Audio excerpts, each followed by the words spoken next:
Well, we're moving to this particular point in the proceedings where we have an opportunity to interview somebody. And tonight I've got the privilege of interviewing somebody called Kim Bourne. Before we go any further, I've got to just clarify that she's not related to a certain Jason, so that I've got permission to ask some fairly direct questions. Can you just assure me, Kim, that you're not related to Jason, the CIA assassin? I'm not related to Jason, as far as I can tell. It's spelt the same, though. It is spelt the same. Well, look, I've got a few questions. I've known Kim for a few years, and we've only got about 9 minutes or so to find out a little bit more about you and where you come from as a person. Tell us a little bit about who you are, where you come from as a person, Kim, and why you might be here. Sure. I grew up in a little island called Bermuda, which is why I've got a slightly funny accent, as I'm told numerously, on numerous occasions. I grew up to, I guess, what would be the equivalent of kind of working class parents. I have two, an older, very much older brother and older sister, and I came along, I think, slightly unexpectedly in Mum's kind of later life. And I guess the privilege of that was that I was able to, I suppose I'm the one that has all the education in the family. They say I've got the brains. I'm not sure it's the brains, but I certainly had the opportunity, which is what brought me over to England. I had the opportunity to come to university here, did a degree, and then while I was, I did a degree in microbiology and biochemistry, which was kind of hedging my bets because I didn't really know what I wanted to do. And then I got offered a job to work in HIV research in London. And while I was doing that, I was able to complete a master's in virology. So I just had lots of opportunities and privileges, and that's what brought me over here, really. So, tell us when you became a Christian. When would you say you became a Christian? I think there was quite a lot. When I looked back, there was evidence, I think, of God opening my eyes to an understanding of Him during my childhood. My parents weren't Christians. Mum's still alive and is not a Christian, but thought it was a good thing to send me to Sunday school. So I heard the Bible was opened, and I heard about God and this chap called Jesus.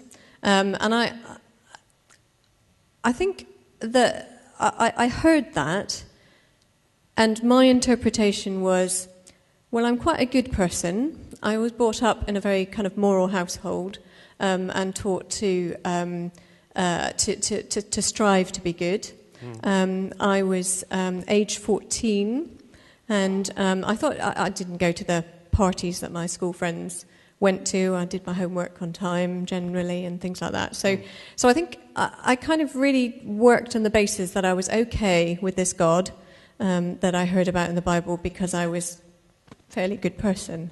And it was when I was age 14 in a youth group. Just to bring you in a bit here, I was on a yacht. It was a youth club outing in the summer, sunset in the background. Have I got your attention?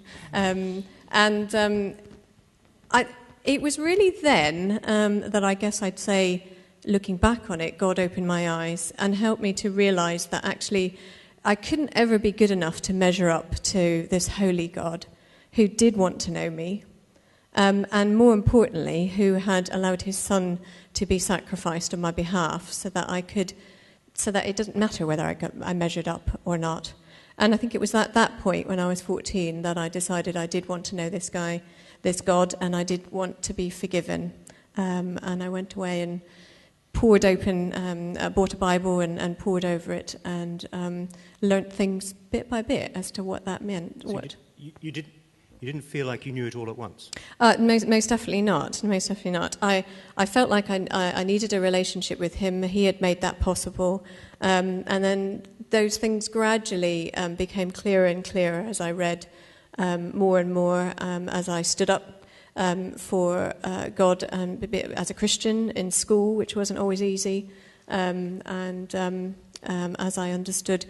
I think also later on discovering that it wasn't just about being not feeling guilty towards God because he had taken that guilt, or Jesus had taken that guilt on the cross. But actually the fact that actually it affected my future as well, and the promises and expectations of hope, which when you're 14 isn't big on your priorities of bothering with, really, your long-term future. But starting to realise that actually that Jesus would make a difference to my future, my eternal future as well. If I can pick up on that a little bit, because when I knew you 15 plus years ago, because I haven't really seen you much in that time, you were married to a chap called James Morley, and I worked with him in various ways, but now you're married to a really nice guy called David Bourne. Indeed. Tell us what you're happy to tell us there, but what happened there, and what did you learn about that? Because that's a big thing to have happened in that 15 years or so.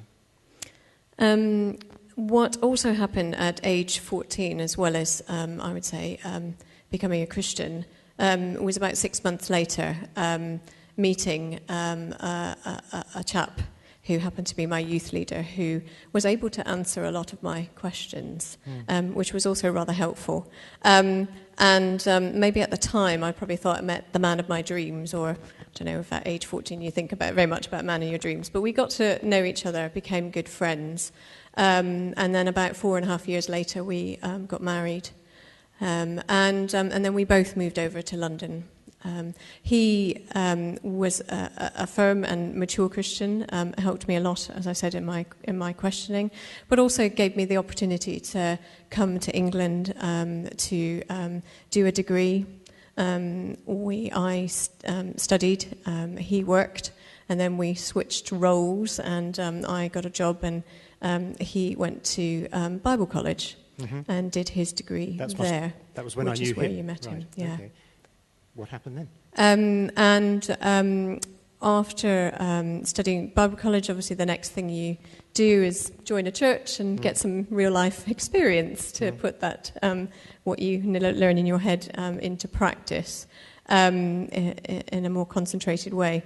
After about 2 years of his curacy, he collapsed with a brain tumour.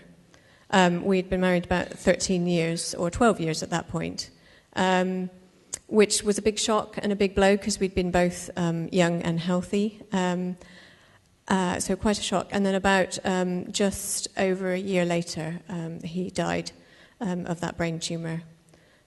So a lot changed, really. Big things to grapple with. I was a Christian, he was a Christian, but there was a lot of loss, there was a lot of pain, and just questions as to, okay, God, I know you exist, I believe that, I have no problem with that, and I know in my heart of hearts that this suffering and this pain would be pointless without you there, as Glenn's already talked a bit about. But please explain it to me, because I don't understand it, and it doesn't feel right. Had you experienced bereavement up until that point at all? No, not really, actually. So this was your first meeting? I was 32 at the time, as probably most 32-year-olds haven't lost many people close to them. I think I lost a grandmother when I was much younger, but no, it was the first big experience of loss and grief.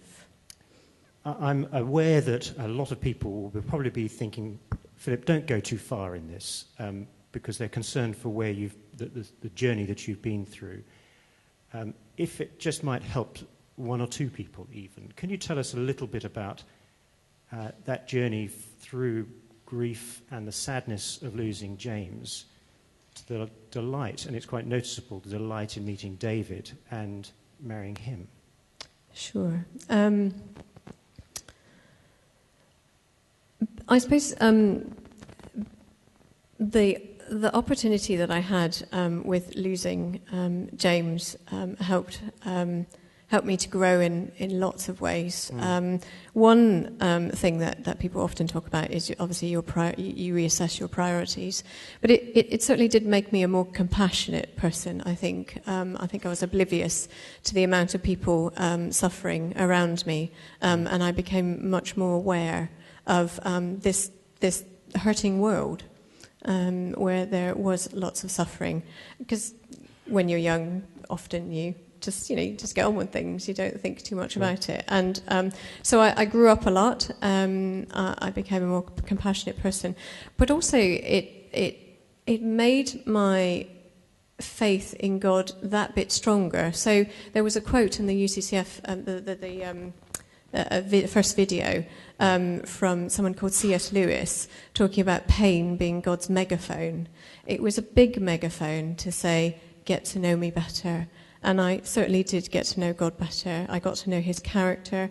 I became, as I listened to scripture read, I was depressed for a while, so reading my Bible was a struggle. But I got there on Sundays and I had it explained to me, and God showed himself to me. He showed that he was a very loving and a caring God.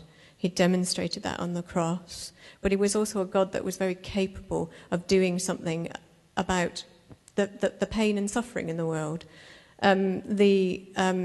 As much grief as I felt over James's loss, I became aware that actually God's grief over my rejection of him was far, far outweighed any grief I could ever feel. But yet, on the same hand, I became aware that God loved me more than I could ever imagine. And he demonstrated it in a big, powerful way on the cross 2,000 years ago. And so I became more sure of that, and I loved God all that more. That didn't mean I became perfect or good, and continued to mess up and frustrated, and that didn't mean that life was easy. I had to adjust, and I was single for 10 years. After James died, a big adjustment going from married to single.